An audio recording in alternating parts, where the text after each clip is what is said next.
அழுதமானா அவன் சாமர்த்தியமா நம்ம தட்டி கொடுத்து ஏன் அவன் வருத்தப்படுறேன், இதுல என்ன வந்துருச்சு, ஒண்ணும் இல்லை, எல்லாம் சரியப்படும், எடுத்துருக்கோம் அப்படின்னு சொல்லணும். நம்ம அழற போது அவன் அழப்படாது. எனக்கு அப்பவே தெரியுமே, எங்க அப்பா கல்யாணம் பண்ணி கொடுக்கிற போதே நினைச்சேரு.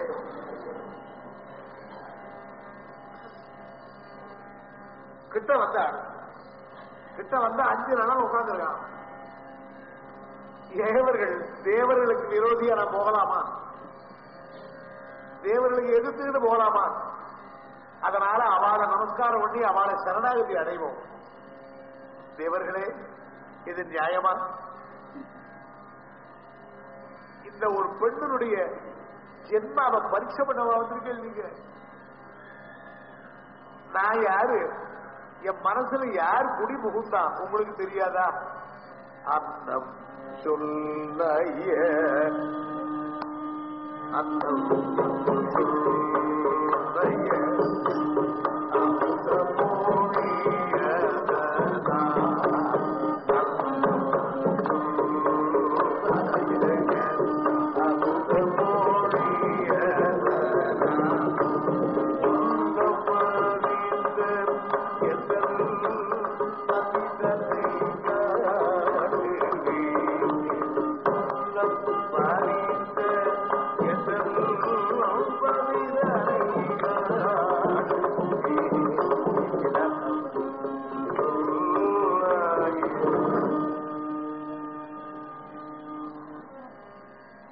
ஒரு அன்னபக்ஷி எனக்கு சின்ன வயசுல வந்து என் காதுல ஒரு மகாத்மாவனுடைய பெருமையை போட்டுது.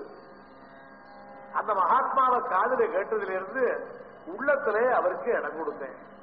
மாறமை போழி மாறமை போழி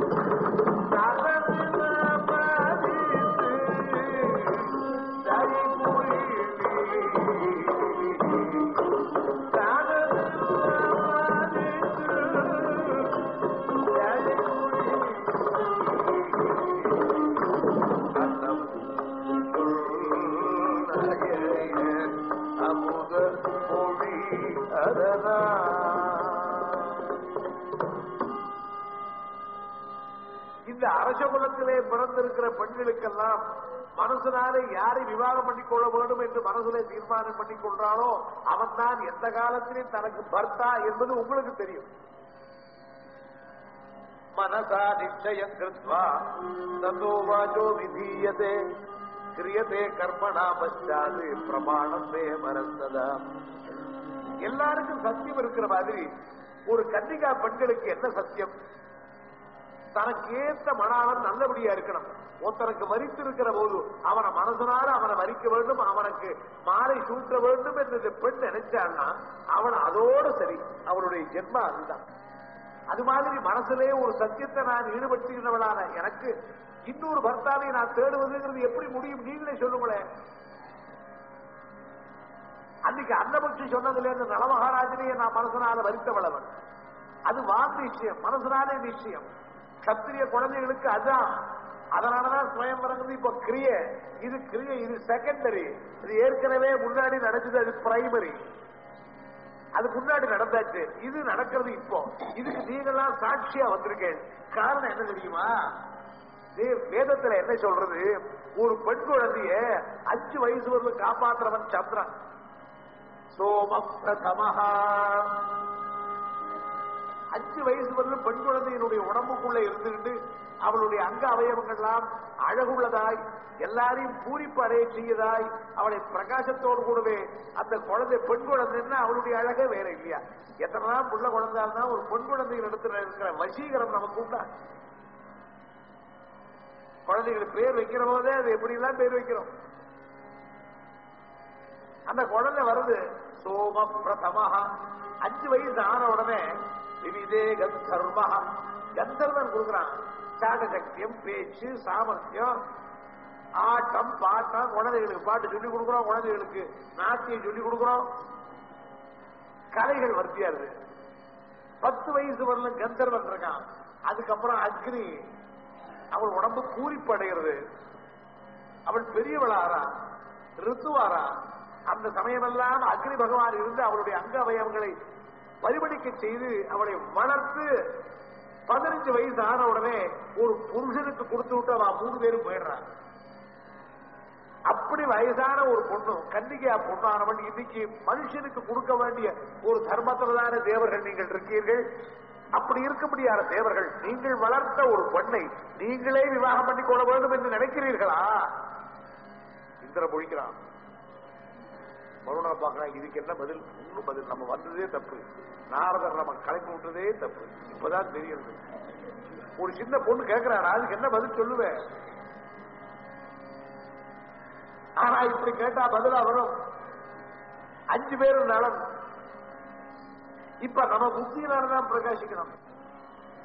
புத்தி சக்தி மனுருத்தியான காரிய சக்தி.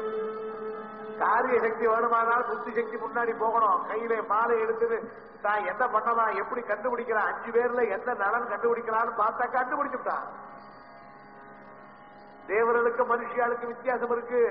என்னதான் இருந்தாலும் மனுஷர்கள் மாதிரி தேவர்கள் ஆக முடியாது. அது மாதிரி தேவர்களா இருந்தாலும் கூட அவளுடைய கால் பூமியில படல. கால் பூமியில பட்டதுன்னா மனுஷன். கால் பூமியில படாமல் இருப்பா தேவர்கள். அவ பூமியில கால் பட்டாச்சுன்னா அவ மறுபடியும் தேவலோகத்துக்கு போக முடியாது. கர்ம பூமி பிடிச்சிடணும். பூமியில ஒட்டாத இருக்கணும். நமக்கெல்லாம் என்ன பெருமை, பூமியை பிடிச்சுட்டு இருக்கோம். நம்ம கால் எங்க ஊழ்றோம்? பூமியில ஊழ்றோம். படுக்கையில படுத்தினாலும் சரி, மாடியில படுத்தினாலும் சரி, எங்க போனாலும் பூமியில தானே கால் வைக்கிறோம். பூமவும் கலிதபாதாராம் பூமிரேவாவலம்பரம். அந்த பூமி தேவிக்கு நாமெல்லாம் பிள்ளைகள். பூமி தேவி நம்ம பிடிச்சிட்டு இருக்கா. அவளுக்கு பிள்ளைகளாக இருக்கிற நாம் தேவர்கள் யாருக்கு பிள்ளைகள்? அதனால அவன் கால் வைக்க மாட்டான். கண்டுபிடிச்சா 4 கால் பூமியில படாமல் இருக்கு. அப்புறம் என்ன இன்னொரு அடையாளம், கண் இமை கொட்டல. இமை கொட்டுறது மனுஷனுக்கு. அப்புறம் உடம்பெல்லாம் வேர்த்து கொட்டுறது. அவெல்லாம் செல்லுலாய்ட் பொம்மை மாதிரி, பிளாஸ்டிக் பொம்மை மாதிரி உட்கார்ந்துருக்கா. அவன் உடம்புல ஒரு வேர்வை கிடையாது. அவ போட்ட மாலையெல்லாம் வாடி போச்சு. இவாளுக்கெல்லாம் வாடல. ஏன்? உடம்புல உஷ்ணம். நம்ம உடம்புல சரீரத்துல உஷ்ணம் இருக்கு. சில பேர் உட்கார்ந்த இடத்துல நம்ம தொட்டு பார்த்தோம்னா அந்த இடத்துல 110 டிகிரி இருக்கும், கொதிக்கும். அது மாதிரி உடம்பு உஷ்ணம் இல்லையா? இதெல்லாம் நினைச்சா, ஏ அன்னபட்சி, எனக்கு ஒரு தீர்மானம் பண்ணுவியே. அந்த பர்த்தா இதோ வரார், இதோ வரார்னு கையில வீசினாள். அடுத்த கணத்துல ஜெய ஜெய விஸ்வாச, ஜெய ஜெய விஸ்வாச, ஜெய தீரமயனுதி, ஜெய ஜெய விஸ்வாச, ஜெய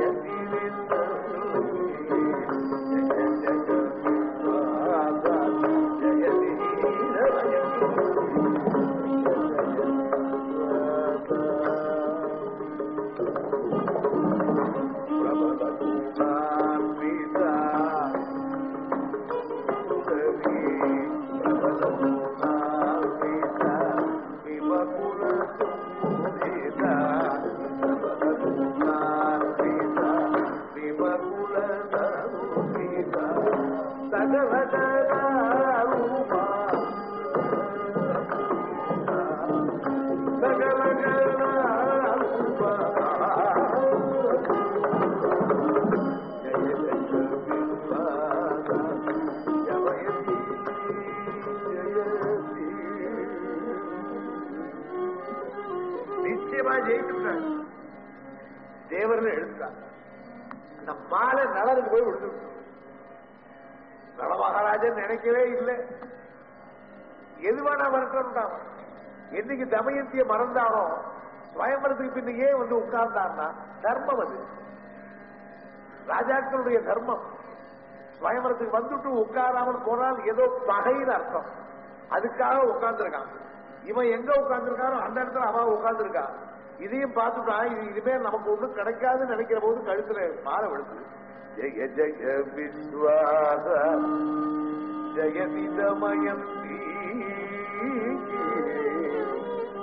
பிரபல குணான்விதா விபகுல சமுத்திதா.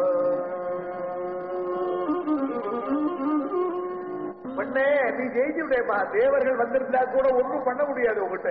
தேவர்கள் யார்கிட்ட பயப்படுவான்னா பதிவிரதைகிட்ட தான் பயப்படுவான்.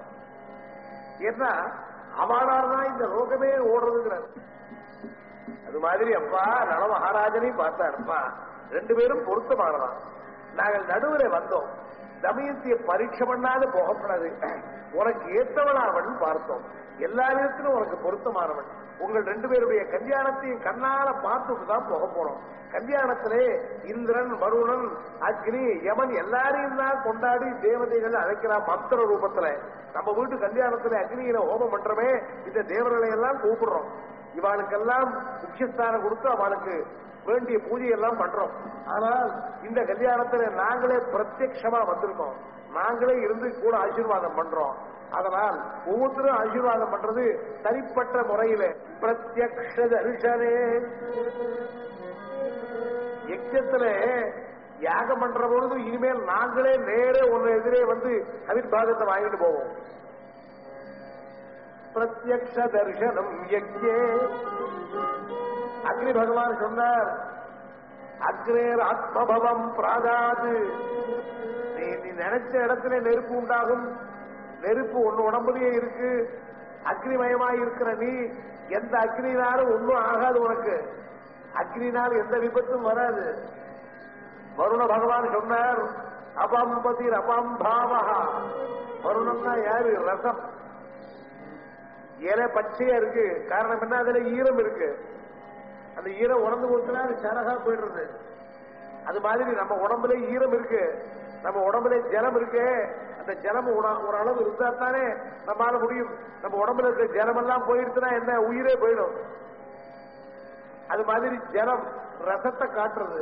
அதனால நீ எதை தொடரையோ அதெல்லாம் ரசமயமாக, ருச்சி உள்ளதாக. சில பேர் கைப்பட்டா ருச்சி இல்லையா? சில பேருடைய கை பாகம் அவா சமையல் பண்றதுல இருக்கு. சில பேருடைய நலபாகம்னு பேர் இருக்கு. நலனுக்கே அந்த பாகம் தான். அவனுக்கு சமையலே தெரியுமா? அவனுக்கு எல்லாம் தெரியும். சக்கரவர்த்தி இருந்தாலும் அவன் சமையல் பண்ணுவானா? சக்கரவர்த்தி சமையல் பண்ண வேண்டிய வேலையா? இல்ல. ஆனால் இன்னைக்கு என்ன கொடுத்தார் வருண பகவான்? கையில அந்த ரசத்தை கொடுத்தாருங்க. யமதர்மன் வந்தார், அப்பா உனக்கு நான் ஒண்ணு கொடுக்க போறேன். நீங்க கொடுக்கவே வேண்டாம், நீங்க வரவே வேண்டாம். அவர் கொடுத்த பரிசுதான் பெரிய பரிசு. தர்மேஜ நிரதம்பதி. அசைக்க முடியாத தர்மத்துல புத்தி எந்த நிலையிலும் உனக்கு இருக்கும். வாழ்ந்தாலும் தாழ்ந்தாலும் உயர்ந்தாலும் இறங்கினாலும் நீ தர்மத்தை விடமாட்டாய். அந்த புத்தி இருக்கும். இப்படி 4 பேரும் ஆசீர்வாதம் பண்ணிவிட்டு போனார்கள். தமயந்தி நலனுடைய கல்யாணத்தை எல்லாரும் கொண்டாடினார்கள். எல்லா ராஜாக்களும் என்ன நினைத்தார்கள்? தமயந்திக்கு ஏற்றவன் நலம் தான். அவள் மாலையிட்டது ரொம்பவும் பொருத்தமானது. இந்த விஷயம்லாம் அவளுக்கு தெரியாது. தேவர்கள் நலன் ரூபத்தில் இருந்தார்கள், அவா கண்ணுக்கு படல. அப்படி இருக்கிற போது மகாராஜாவுக்கு கிடைச்சதுன்னு சொல்லி கொண்டாடினார்கள். ஏன்னா நலனை எல்லாரும் போற்றினார்கள். அவருக்கு விரோதியே கிடையாது.